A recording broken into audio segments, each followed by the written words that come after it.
Estamos aqui mais uma vez com o nosso quadro Entre Águas e Memórias e dessa vez trazendo um ícone da nossa cidade que é conhecido em vários aspectos, mas principalmente por ser um educador nato. Divino Nogueira, seja bem-vindo. Obrigado, muito obrigado mesmo pelo convite. Fiquei muito lisonjeado e agradecido por ter recebido esse convite da sua parte. Interessante. Eu fiquei muito feliz quando você aceitou, porque assim, o meu pai conta histórias maravilhosas de quando você foi professor dele. E eu não conhecia esse divino professor. Como que ele era? Uai, na verdade eu continuo professor, né? Eu estou há alguns anos em desvio de função não, ocupando outra função da educação, mas eu sou professor. Minha profissão é professor, eu tenho aí 40 anos de trabalho, metade desses 40 anos, digamos assim, foi bem na sala de aula mesmo. Aqui eu estou vivendo uma situação interessante que às vezes, por exemplo, eu conheço as gerações para trás dos alunos hoje da escola, eu chamo o pai lá na escola, chega lá, foi meu aluno, tá? É verdade. Então, assim, eu tenho um caminho longo que eu tenho caminhado na educação. E quando você começou a dar aulas, o que foi a motivação? Mas, na verdade, eu quando terminei o Fundamental 2, eu fui aluno do Colégio São Simão, o Leopoldo Moreira ele só tinha 2 cursos técnicos. Naquela época lá tinha os professores. Então eu fui fazer um curso técnico ou em contabilidade ou em magistério. Uhum. Eu sempre fui muito ruim em matemática, né? Eu falei, gente, eu vou fazer o quê em contabilidade? E é interessante que naquela época o magistério, ele era um curso mais que quase só as meninas que faziam. Uhum. Aí naquele ano que eu fui fazer, tinha mais 2 colegas meus que estavam fazendo magistério. Eu fiz magistério, por falta de opção. Sim. E aí, daí eu comecei a fazer estágio na escola e me chamaram para trabalhar. Minha primeira turma foi de um projeto que substituiu o Mobral, era chamado Fundação Educar, era para adultos, a nível de 4ª série na época, o que corresponde hoje ao 5º ano. Entendi. E aí você começou dando aula para os adultos e chegou a dar aula para adolescente, criança? Ixi, todo mundo eu já dei aula. Assim. Aí depois eu prestei o concurso no estado, logo em seguida, comecei a trabalhar no Costa Silva. E aí eu já comecei lá com os meninos, como que eu diria, os meninos do 5º ano, 5ª série na época era chamado. Isso era criança, e dali eu ia até o 3º ano do contabilidade, depois teve colegial, aí era uma sequência. Eu trabalhava ao mesmo tempo de 10 a 18, porque naquela época você chegava mais maduro no ensino médio. E assim, foi uma época que a educação começou a passar por essa transformação, todo mundo estudando. A CEMIG estava aqui em São Simão, exigia dos seus funcionários que eles fizessem curso, e eles foram estudar no Costa assim, eu dava aula para um monte de adulto, eu era bem novo ainda na época. Porque a CEMIG continuou exigindo que o povo se profissionalizasse. Que estudasse, e aí a gente trabalhava no Costa Silva, e eu tive vários alunos que às vezes tinham a idade de ser meu pai na época. Que legal! E era muito bom, assim, eles tinham um interesse muito grande, às vezes tinha algumas dificuldades, mas era tranquilo. E chegava a ser igual hoje, por exemplo, várias matérias ou era quase que um curso técnico mesmo? Não, era várias matérias. Era assim, eu era professor de História e Geografia, às vezes História, às vezes Geografia. Então era lá começar para todo mundo aquela. Entendi. E nesse meio eu fui me profissionalizando. Meu primeiro curso de licenciatura foi feito em Rio Verde, na época que não tinha nem transporte igual tem hoje. A gente saía aqui numa sexta-feira, estudava à tarde, à noite, no sábado, o dia todo e vinha embora. Às vezes sábado à noite ou então domingo de manhã. A gente ficava um tempão lá em Rio Verde. E era tranquilo, assim. Foi uma época boa, apesar das dificuldades que a gente passava, mas foi tranquilo. E aí você falou que você não fez por opção, que você acabou indo, né? Isso. Porque não tinha mais, mas depois então você gostou. Eu gostei. Hoje eu não sei fazer outra coisa, de jeito nenhum. Às vezes as pessoas falam, gente, você tá na hora de você aposentar, não? Várias pessoas. Não, o que está faltando para você aposentar? Tá tanto tempo que tá faltando coragem. Não! É verdade, você acredita? Sério? Porque, na verdade, falta coragem. É porque eu me considero uma pessoa muito ativa ainda na minha área, Claro. na escola. Se eu tiver que sair hoje para dar aula, eu ainda consigo dar aulas boas. E eu falo assim, eu vou aposentar e vou fazer o quê? Eu não tenho outra profissão, não está na hora de eu começar a fazer, eu ainda tenho um tempinho aí para rodar. Ah, você vai viajar, mas viajar também custa muito dinheiro, professor não tem muito dinheiro assim, né? Ai, Então eu vou trabalhando aí, tranquilo, enquanto eu tiver coragem, vontade, eu vou continuar trabalhando. E diretor, hoje você é da Cora Coralina, você já foi coordenador? No Cora? Não, qualquer escola. Já, e minha trajetória é grande. Quando eu comecei a falar que eu comecei no estado, eu fiquei 90, comecei lá em 88. Quando foi em 92, eu já virei diretor do COSIL. Que chique! Fui diretor do COSIL umas 4 ou 5 vezes. Entrava, saía, voltava, entrava, saía. Nesse meio que eu era diretor, fui chamado uma época em 2005. Não, 2005 foi no primeiro governo do... Pode falar? Não. Pode! No primeiro governo do Assis, eu fui secretário de educação dele. Depois eu saí logo, fiquei 1 ano e meio só lá e fui pro Cora Coralina ser diretor. Ah, eu acho que foi nesse período que eu te encontrei. Eu acho que aí eu tava no fundamental. Isso, foi lá que eu fui ser diretora no município. Depois fiquei lá os 2 mandatos dele, voltei para a sala de aula. Depois com o Embim eu fui para a Secretaria de Educação, fiquei mais 4 anos e voltei para o Cora e tô lá. E de tudo assim, professor, coordenador, diretor e secretário, o que você mais gostou? Qual foi a melhor experiência até hoje? Tudo é muito bom, mas existe caminhos diferentes. Por exemplo, quando você está na sala de aula, agora como eu sou um professor muito dinâmico, eu converso com os alunos, eu cativo os alunos, você tem uma relação próxima do aluno. Sei. Quando você é diretor, você conhece uma outra gama de problemas que você vai resolver. Acaba que você vive muitos problemas de professor, de pai. Então, é bom você ter oportunidade de ajudar. Secretário de Educação, você tem oportunidade de fazer pelo município, não só por uma escola, pelo município, você tem essas oportunidades. Então, eu não tenho, assim, uma preferência, não.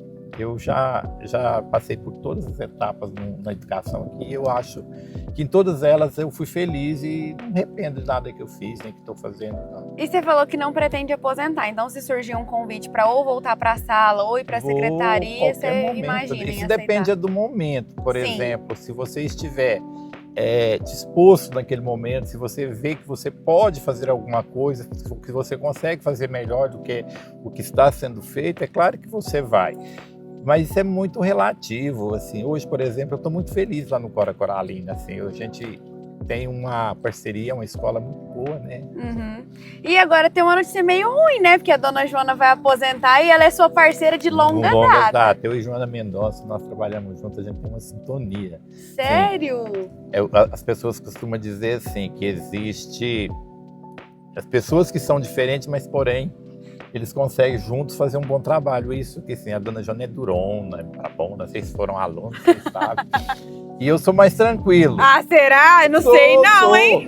Eu só tenho assim, Só amarra? Só amarra de bom, mas eu sou de boa, mas acaba que ele... Não vou poder deixar os alunos ver esse vídeo, não. Vamos ter que bloquear, divino. Vai estar tranquilo essas coisas. Então, você fala que lá, no caso, você é mais tranquila e ela é mais no durona. Sentido assim, é porque, você sabe uma casa, seu pai e sua mãe, tem um que deixa e o outro que não deixa. Sei. Quando a mãe fala que não pode, você corre no pai, aí o pai já fala assim, você não pode. Tipo assim, os meninos chegam e falam, Divino, deixa eu ir embora.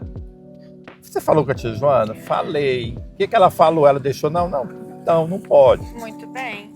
Mas então existe um respeito, né, da opinião, a opinião dos outros. E a mesma coisa é ela. Se eles falarem comigo, fala, pode. Aí você fala, não, o tio Divino deixou eu embora, eu não posso ir, não, você deixou, pode ir. Então, é mais ou menos esse caminho, a gente respeita muito a decisão do outro, a gente trabalha junto, é bom demais. E eu vejo que, apesar de tudo, muita gente às vezes acaba criticando essa questão de pessoas mais velhas continuarem no setor público. Mas eu vejo que você e a dona Joana, principalmente nesse ano, meu irmão tá lá, né? Então eu fico sabendo das coisas que acontecem. Eu acho que vocês estão preocupados em se modernizar. Porque vocês estão aderindo a trote, né, fazendo festinha, eu acho isso muito importante. Eu acho, assim, a questão do trote, minha preocupação é porque a gente tem uma tarefa a cumprir, nós temos uma carga horária, os meninos têm um currículo para montar quantas horas, quanta tarefa que eles têm que ter lá. Aí eu fico, gente, esse trote não vai atrapalhar as aulas, vocês não vão deixar. Mas as coisas, principalmente a partir desse, assim, os meninos estão mais firme, a troca está sendo boa, tudo está programado. Que ótimo. Então tá mais. E a gente, essa questão de a gente ser mais velho, eu não vou ser diretor do Cora hoje da mesma forma que eu era há 20 anos atrás. Com certeza. A sociedade, a comunidade escolar mudou muito mesmo. Assim, você chama, assim, igual eu te falei, quando você chama assim, tipo assim, o menino deu um problema lá, tá custoso, tá fazendo tarefa, chama sua mãe. Aí de repente você chega, vê a mãe e fala, você nem fala mais nada.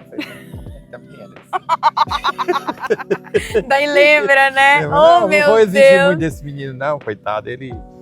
E em relação a isso, você acha, Divino, que, por exemplo, a geração de antes, ela era educacionalmente melhor que a de agora, ou você acha que a de agora tá boa e o povo é que fala demais? Eu falo no sentido de educação mesmo, do interesse pelo estudo. Não, o que você pensa?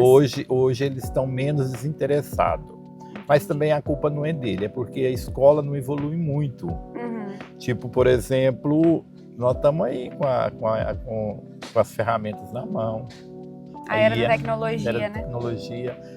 Para que eu tenho que ficar macetando um trem em cima do menino se é só ele ir ali pesquisar? Isso é verdade. Então, nós é que temos que mudar. E eu, graças a Deus, eu e Jona, a gente tem tentado acompanhar isso. Eu não exijo do meu aluno o mesmo que eu exigia do aluno há 10 anos, há 5 anos. Porque ele era só nós. Então, ele só tinha nós e a biblioteca, né? Então, hoje ele, na casa dele, eu vejo a escola hoje, e a escola acaba que tem mudado a função, a escola está muito voltada principalmente para a questão educação mesmo. Educação do respeito, né? Respeito, a comunidade mudou muito, você vê que as crianças, os pais, todo mundo trabalha, não tem o tempo de acudir o filho acaba que fica muito dependente da gente. Eu acho que vocês estão deixando de ser professor e virando quase tudo psicólogo, né? Isso, exatamente, a gente tenta acudir todos os problemas, e eu acho que a mudança natural da sociedade, não cobra-se de professor, de aluno, de diretor, de família, é a mesma coisa que você cobrava antes. Mudou, né? E falando em cobrança, como que é essa relação aí de trabalhar com a filha? Porque assim, o meu pai, ele não trabalha comigo, mas quando eu trabalhei pra ele me cobrava até sugar minha última gota. E a Fran tá lá com vocês, a Franciele tá lá. Aliás, ela já estava lá. Quando eu cheguei, ela já estava lá, né? Aí a Franciele, a gente brinca muito que, assim, às vezes existem umas questões difíceis, eu vou falar às vezes de problemas agora. Às vezes a Franciele sempre foi muito boa aluna. Assim, ela foi minha aluna, né? Dei aula para ela aqui. Que chique! E ela sempre foi boa aluna. E depois que ela virou profissional, que ela passou concurso, eu falo assim, às vezes o filho, ele às vezes tem uma certa cobrança, ou às vezes até paga caro pelo fato de ser filho de alguém. Concordo. Por exemplo, a Franciele passou em concurso, ela sempre passou nos concursos, e muitas vezes é dito, isso não é mérito, é filha do Divino Nogueira. Ela está trabalhando porque é filha. Faz isso. E assim, isso é uma relação que a gente tem, e a gente sabe disso, e a gente convive bem com isso, que eu sempre falo para ela. Você vai ter que aprender a viver com isso. Então, você sabe que você sabe fazer as coisas. E ela é competentíssima, né? Eu sou suspeito para falar mais.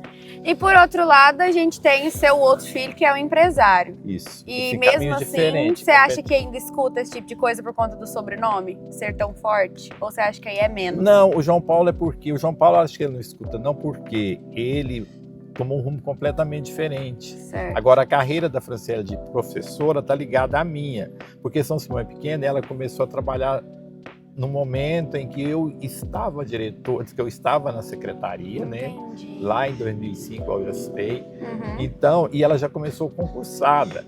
Então, Entendi. mas o João Paulo não, o João Paulo tomou um caminho diferente. O João Paulo é competente naquilo que ele faz, vocês sabem disso, e ele não existe essa comparação. Sim. Que eu fiz alguma coisa para que facilitasse o João Paulo, porque não existe como fazer. Não que eu tivesse feito pela Franciele, mas é que às vezes As pessoas confundem. Entendi. E aí a gente já falou dos filhos, e quem que é o divino avô? Nossa, apaixonado mesmo, né? Quantos são? Eu tenho 5, né? Tem a Helena, hoje, 14 anos. Tem o Trio, que já vai fazer 8 anos, né? Olha só. E o Pedrinho lá. Pedrinho é a Rafinha do Tacho. Rafinha do Tacho. É muito bom. E qual que é o seu hobby, assim, além de ficar com os netinhos e trabalhar? Porque a gente só falou de trabalho. O que o divino gosta de fazer? Aí eu gosto de sair, às vezes, eu não sou muito de sair de casa, eu gosto de viajar. Assim, sempre que eu posso, eu viajo para fora. Eu gosto de praia. E aqui em São Simão, eu tirando do barzinho, eu vou pro rancho. Mas assim, você vai pro rancho pescar? Não, eu vou pro rancho para ir pro rancho mesmo. Ah, você fica no rancho. Fico no rancho. Entendi. Se eu tivesse o rancho, eu também faria isso, que eu não tenho muita habilidade com pesca. Eu não sou assim de pescar. Eu até gosto de pescar, eu gosto de ir pro rancho. Essa semana passada eu fui ali pro rancho, que não é o meu, é do João Paulo, mas dos colegas dele. Fiquei lá o tempo todinho no rancho. Vou pescar? Não, vou ficar aqui. Desse jeito. Então você gosta dessa questão mais de natureza. Por que você não fez biologia? Não deu vontade? Não. É engraçado, assim, quando eu fiz história, a gente vai por conta de professor. Ah, é? Eu tive, assim, eu tive uma professora no Fundamental 2, ela já está entre nós. Ela era muito boa professora, falava muito bem, explicava muito bem. E depois, no ensino médio, na época que eu fiz o magistério, também tive uma professora que todo mundo conhece. A hora que eu falar que se ela vê isso, ela vai até falar: você vai falar que é minha aluna, você foi meu aluno. Então A Dolores. Não acredito! A Dolores influenciou muito na minha formação de fazer história. Ela foi minha professora. E também foi minha professora. Pois é, pra você ver. E aí, eu fui fazer e gostei. E depois de história eu passei para geografia, essas coisas. Eu também tenho pedagogia, eu fiz pedagogia também.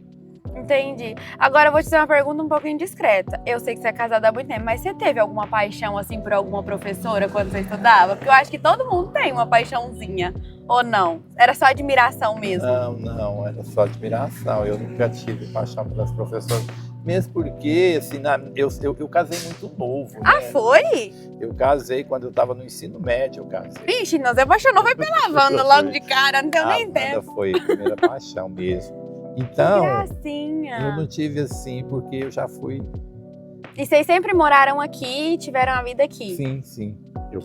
Eu vim para São Simão em 78. Você era de onde? Eu vim de... Eu, na verdade, eu morava em Quirinópolis. Meu pai morava por aqui, numa fazenda. Eu morava com meus avós em Quirinópolis, aí eu vim pra cá. Entendi. Aí eu fiz estudei o ensino fundamental 2 aqui. Tive uma experiência de estudar fora, que eu fiquei 1 ano e voltei. Não saí mais.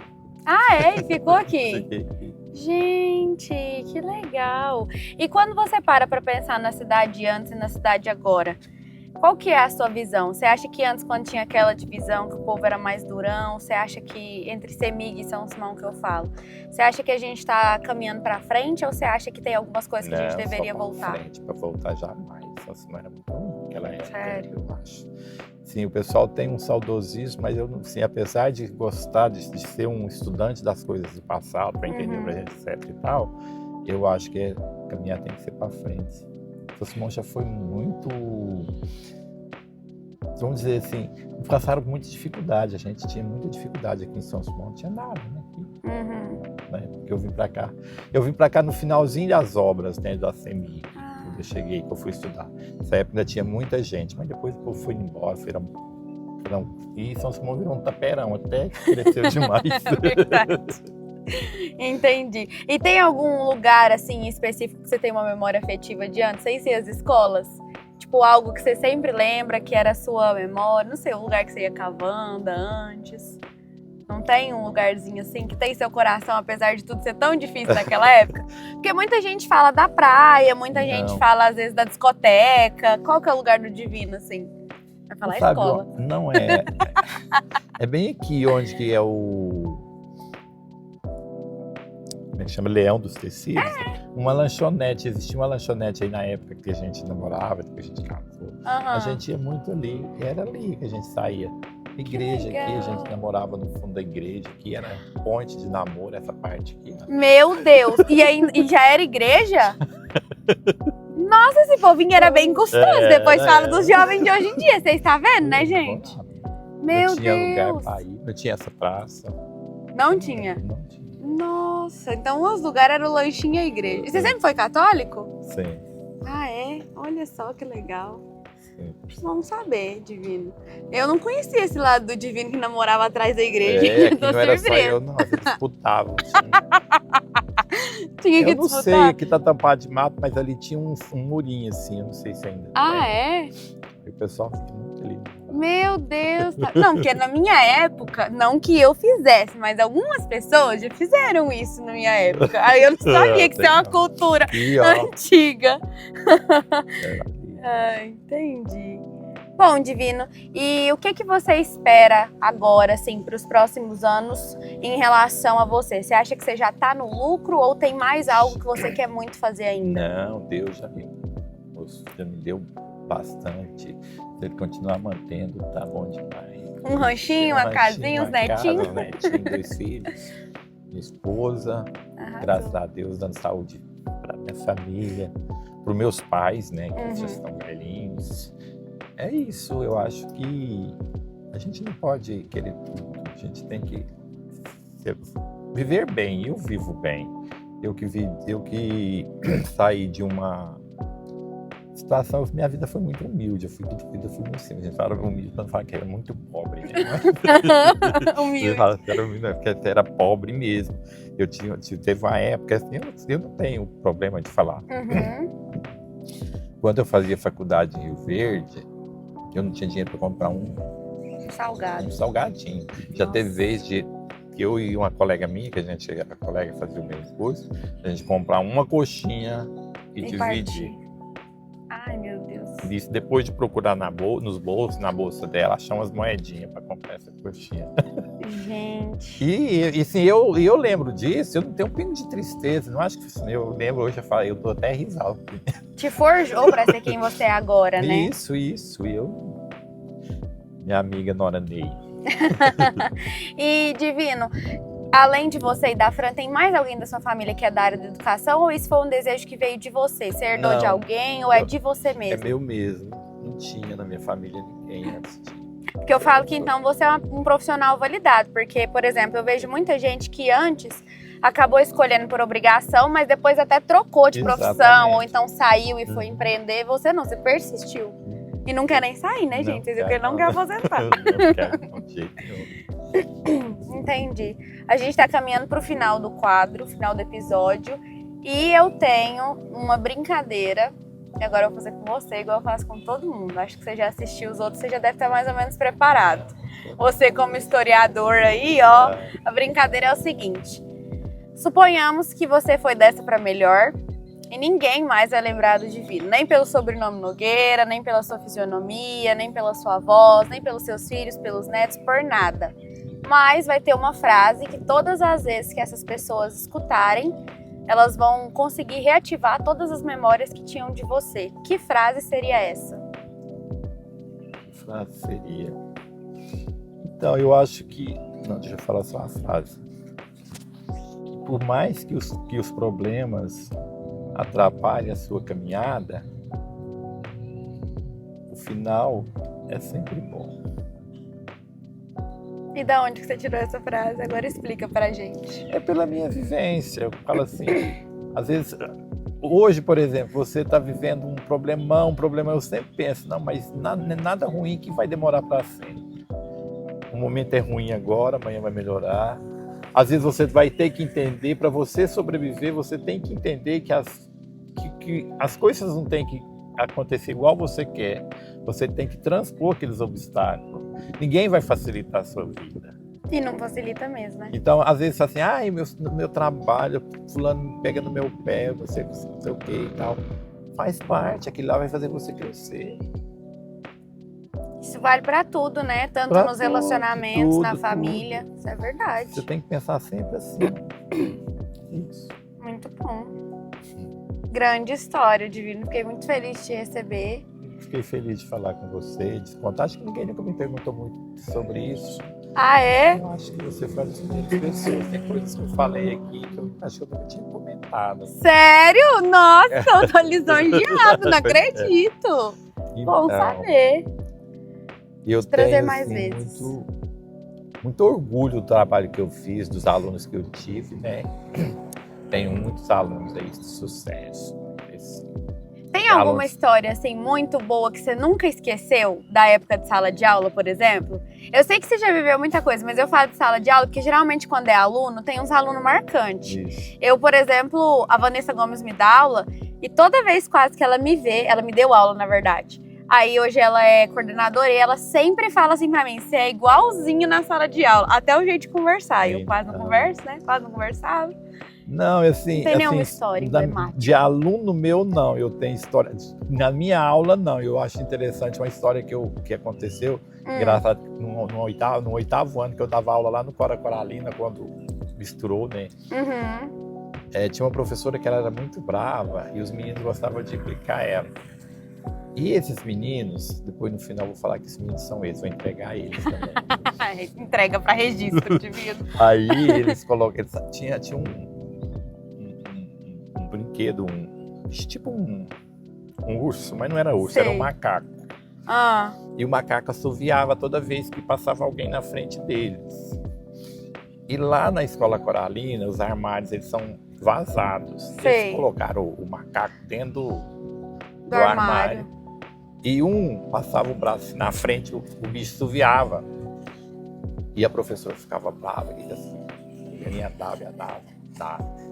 E não descobriu quem estava assoviando. Depois eles me contaram, porque eu sempre fui... eu sempre me contava as coisas que tinha acontecido. Só. Aí essa foi uma brincadeira que eu sempre vejo eles contar essa história. Eu lembro dessa história, eu acho engraçado. E no final ela ficou meio com medo, assim, Ficou do com assovio. medo, que ela não sabia onde que era entendi. aquilo, aí que ninguém assoviava. Era só virar as costas e Gente, ninguém... que história. Aí ela olhava, E não parava. via, o macaco estava dentro do Gente. armário. E o armário estava fechado, só que ele era vazado, né? Então dava pra ver, Era, tipo não, um ele tá sensor, lá, né? É tipo um sensor. Os armários tá lá até hoje? Aqueles Meu armarinhos que tem Deus. nas salas. De fechar o Pedro deve saber. Não, vai ter que entrar lá e tirar uma foto pra nós pôr nesse vídeo aqui pro povo saber que armário é esse. Tô chocada de ver. Então, era isso. E como diretora, assim, já passou umas peças boas de aluno, de chorar e falar, liga pro meu pai não, pelo amor de Deus. Já, também. Amém. E teve alguma história muito mirabolante que você falou, não é possível que esses meninos fez isso. Porque as histórias de antigamente que meu pai conta, eu não sei se foi quando você deu aula pra ele, mas que até pó de mico em cima do ventilador esse povo colocava. E tranquilo. Eles tinham umas brincadeiras muito estranhas, mas que era até um pouco perigosa de colocar bombinha, esses trem que joga para explosivo, colocar dentro da gaveta, fechar e correr para rodar dentro da sala. Era uma brincadeira doida também. Gente, que loucura! E nunca te pregaram nenhuma peça? É isso que eu te falo, comigo não, porque eu sempre me aliei. Não que eu participasse das brincadeiras, mas eu era amigo. Seu pai, por exemplo, quando ele foi meu aluno, nessa época a gente começou a ser amigo. Então, eu tinha uma didática diferente. Eu tornava amigo daqueles meninos custosos, que eles não aprontavam comigo. É verdade, um bom plano. É verdade, gente, o Divino é tão amigo do meu pai, assim, foi, né? Que hoje em dia vocês quase não conversam, mas você foi no casamento, né? Meu pai, quando casou, mandou um ônibus daqui pra Iturama. Tem foto do Divino lá, brilhando no casamento. Gente do céu, como que pode? Então, assim, você tem que ter essa didática. Eu não tinha muito problema. Então, a partir disso, eu aconselhava, não faz mais. Tinha uns que não adiantava. Tinha um tal de um cordão cheiroso também que eles arrumavam. Eu não sei como que eles faziam, que eles queimavam um cordãozinho, que ele fedia, que todo mundo saía da sala. Ah, eu acho que o apelido disso aí é peido alemão que eles falam, não é não? Nossa, se não for, sei. eu Deve já ser, ouvi. o cordão que eles põem porque é mais. Cordão. Senhor Jesus. Então é isso. Ai, ai. Então é isso, Divino. Muito obrigada. Por nada. Te desejo muito sucesso ainda na sua trajetória. Espero que você volte aqui mais vezes para contar mais histórias. Tá bom. Vou dar uma olhada aí, dar uma estudada, conversar com seus ex-alunos, viu, gente? Comenta aqui perguntas que o Divino deveria ter respondido e não respondeu. Que aí ele volta. Tá bom, tá. Muito obrigada. Por nada. Obrigado a você. Não se esqueçam de curtir esse vídeo, comentar, compartilhar e se inscrever no canal para ficar sempre atento aos próximos. Tchau!